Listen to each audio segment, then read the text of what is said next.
welcome to another episode. Today we have some, well, you might recognize this guy from previous episodes. This is Mike.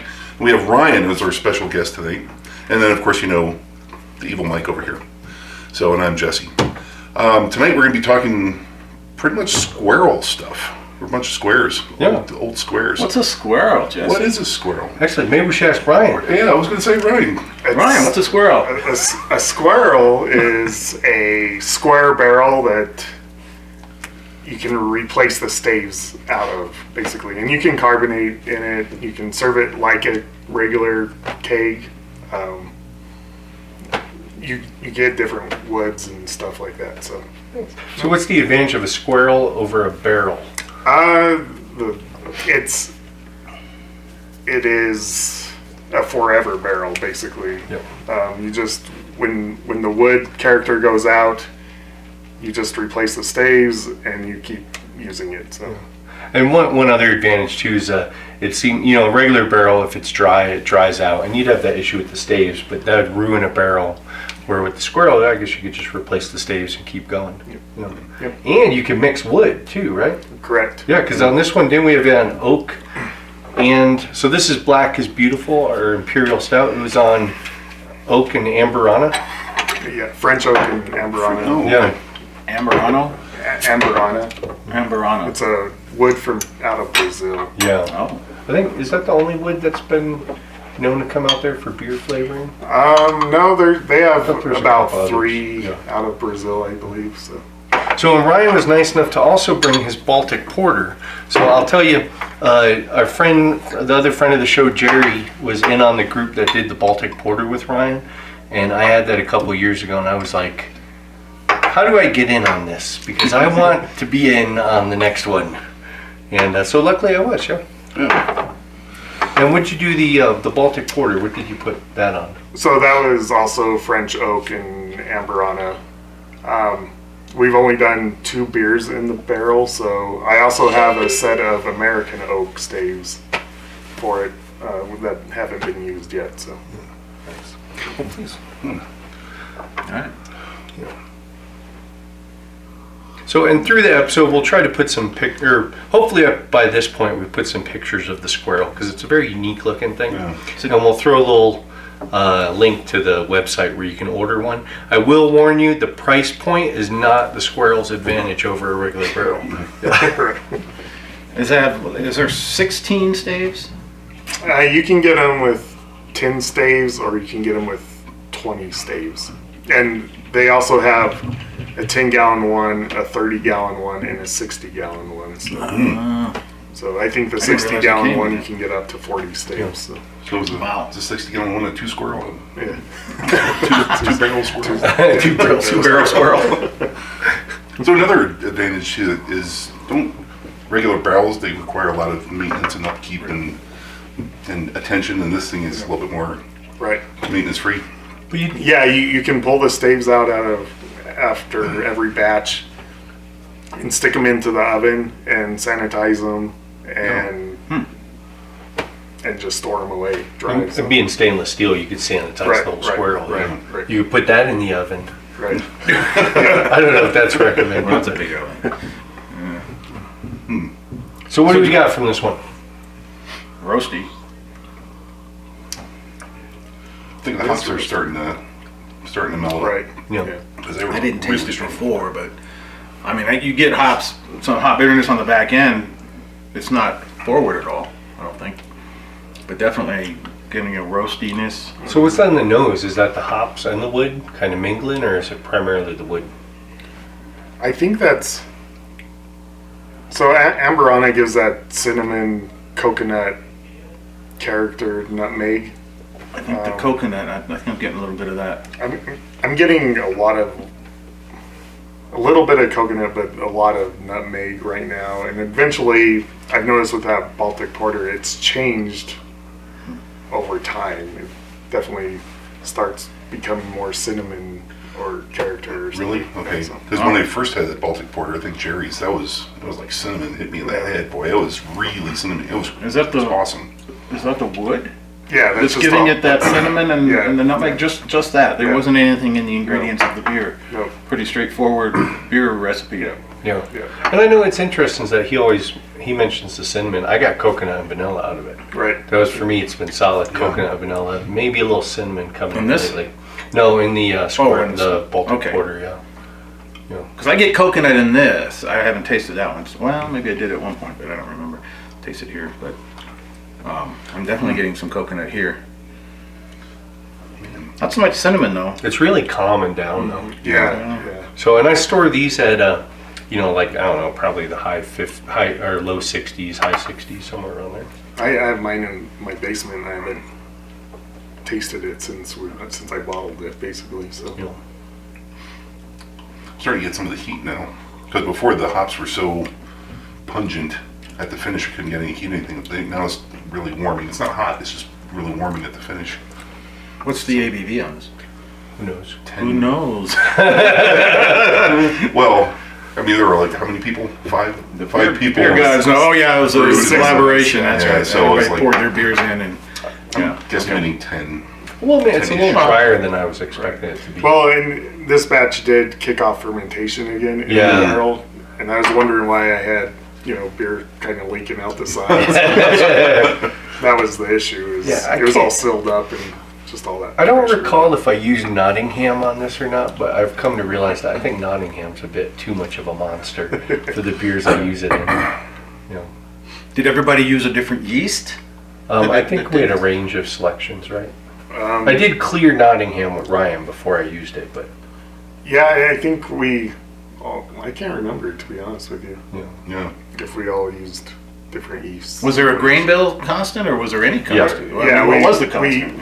The AHA put out the black. Oh, the black. Oh, yeah, that's yeah. Right, that's right. That's where that came from. Yeah. I remember that. yeah, and then I know I adjusted mine for my system, so I'd hit the same, original gravity. Unless you're like me and forget the roasted barley in the recipe, and realize 2 days after. Oh, it's a little late for that. But it's good. I like it because now it's not extra roasty, I guess. So I'm gonna bust open the Baltic Porter. Do you recall when you brewed this, or when you guys brewed this? It was October a year and a half ago. You sure it was a year and a half ago? Because I thought it was at Jerry's Christmas party was when I first tasted it, and I don't think he had a Christmas party this past year. So a year ago, this last October is when we made it. Oh, okay, yeah, So that a makes year, sense, yeah. year and a half. Okay. 18 months Yeah. ish.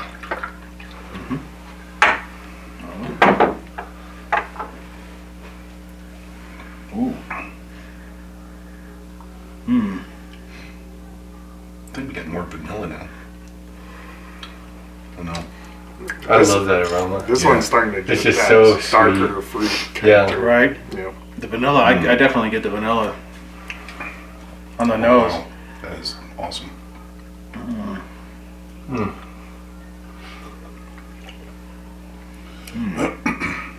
That's really smooth. That is incredibly smooth. It's turning yeah. out really well. So this batch that I bottled, because I wound up with 10 gallons of this Baltic Porter, and I just left this keg in my garage, and so throughout the winter it was cold, and then the summer it was hotter, and then that's when I put it on tap, and then I bottled whatever was left about in October sometime, November. Yeah, with the black is beautiful. Jesse and I borrowed Jerry's beer gun, and so we threw it in the 2 kegs, carved it, and as soon as it was carved, we bottled it with the beer gun, and then it went in the closet. Yeah, that's Man, That is delicious. that's really coming along nice. Right. yeah. I don't know what it was like when it was fresh, but it's certainly. The coconut's definitely Really good. going. Yeah. I mean, I'm not getting very much coconut at all from it. I mean, it was really strong and prominent. Yeah. Yeah, it was. Yeah. And I love coconut, so Yeah. that was fine with me. How much of this do you have left? I have about 11 bombers left, so. I'll tell you what, I gave a couple of these bottles to a guy I do some work for, and he went nuts about it. He's like, if you ever want to brew that again, let me know, and I'll throw some money at you to do something for me. It'd be hard to reproduce that one, wouldn't it? Yeah.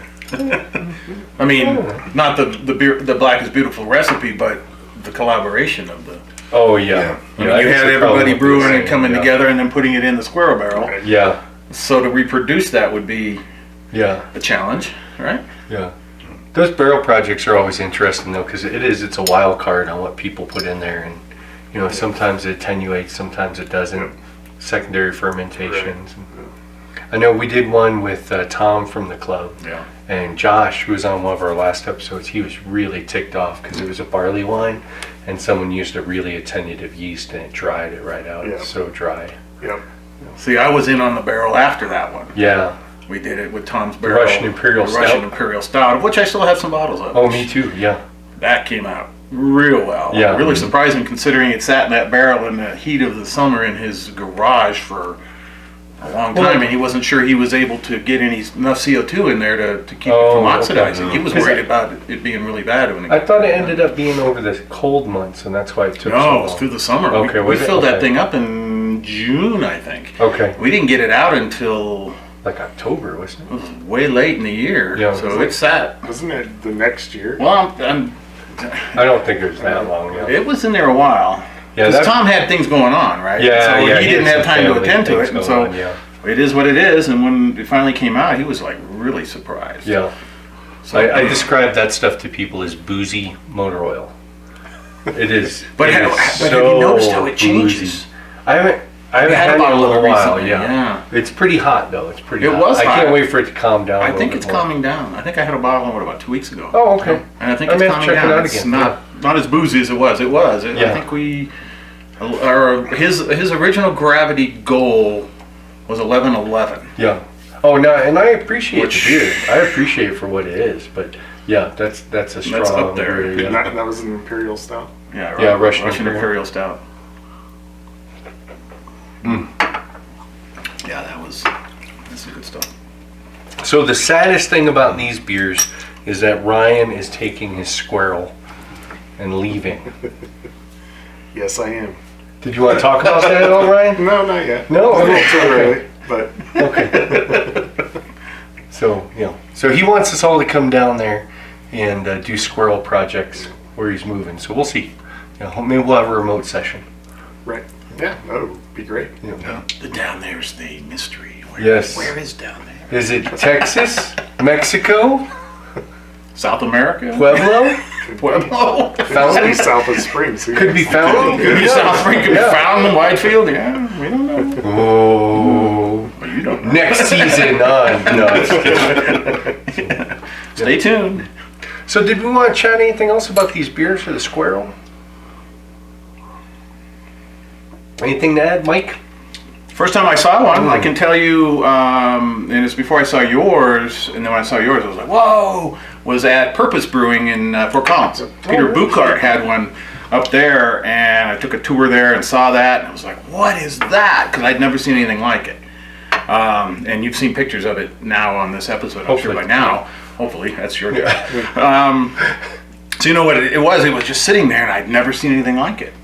And I was like, wow, what is that? And they explained it to me. I was like, that's really interesting. And it wasn't but, I don't know, 2 months later, you got one. I'm like, you can actually buy those things? I thought that was like for brewers, Yeah. professional brewers who got, gobs of money or whatever to try experimental aging. And, because Peter Buchart is one of the best barrel aging brewers in the world, I think. And he used to run And, the sour program up at New Belgium. New Belgium. Yeah. I mean, he was And Rotenbach over in Belgium. but- Storybook has one also. Oh, do they? Yep. Oh. Yeah, you'll see them Peter. use one every once in a while.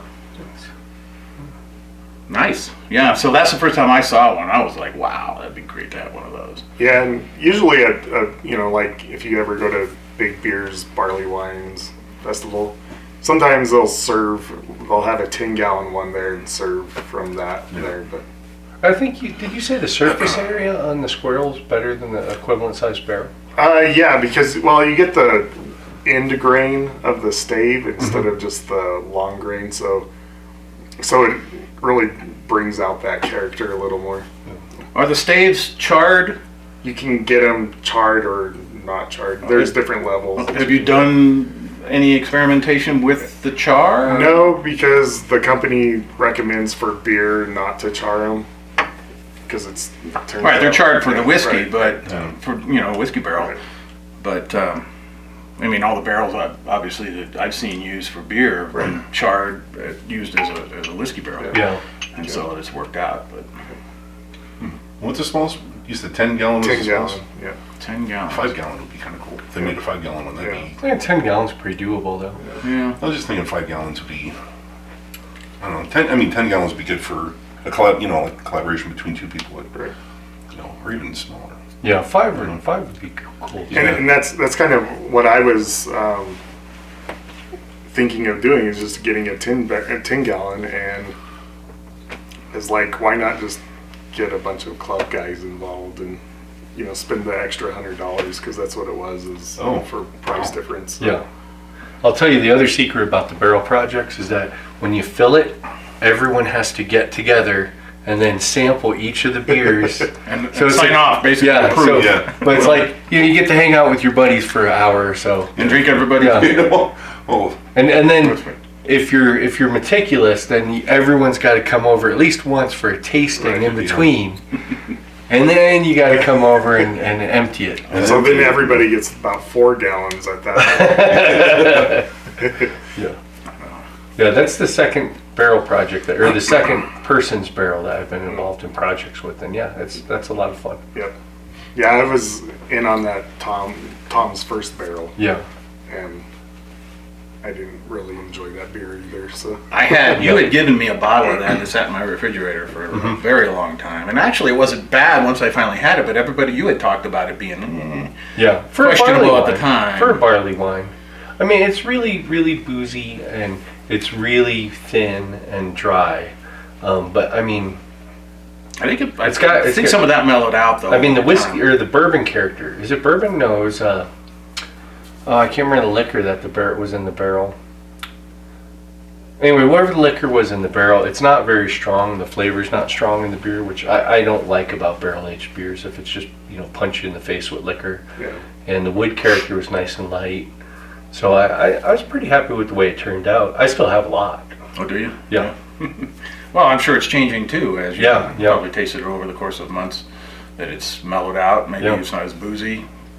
I know that goes away too, because I did a Belgian Dark Strong that was real hot initially, and then it just slowly mellowed Yeah. out, and that heat went away. Yeah. Not completely, but I mean enough to where it wasn't objectionable. Yeah, I mean the yeast kind of metabolized that. And actually, I just had that beer we did for Big Brew. I tasted it, and it was actually hot. I don't know how. It's 5% beer, fermented at like 65 degrees. But yeah, it was hot. my God. And then like after a week, it cleaned up, and it's Really? not hot anymore. Yeah. Like a fusible heat. Yeah, like a boozy, and I swear it must be the yeast that Samuel Smiths use. You ever try Samuel Smith beer?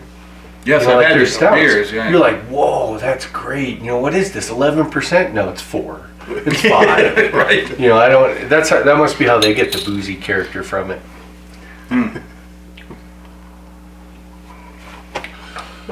yeah. Sweet. Cool. Well, thanks for coming on the show, guys. Yeah. Thanks for having me. Appreciate it. It's always a pleasure. Always love to come out and Yeah. hang out with you guys. Evidently. Evidently, I'm here all the time, it seems. I just like drinking beer. Hey, Well, this- somebody said beer? We keep giving I'm them there. beer. We'll keep showing up. So, well, till next time. Cheers. Cheers. Thanks for watching our video. Check out our website at coloradobrewtalk.com for more great content. While you're there, be sure to leave us a comment or drop us a line with your thoughts. You can also find us on Facebook and Twitter at CO Brew Talk, or follow the links below. Make sure to like this video and subscribe to our channel so you don't miss any future content. Or episodes. As the case may be.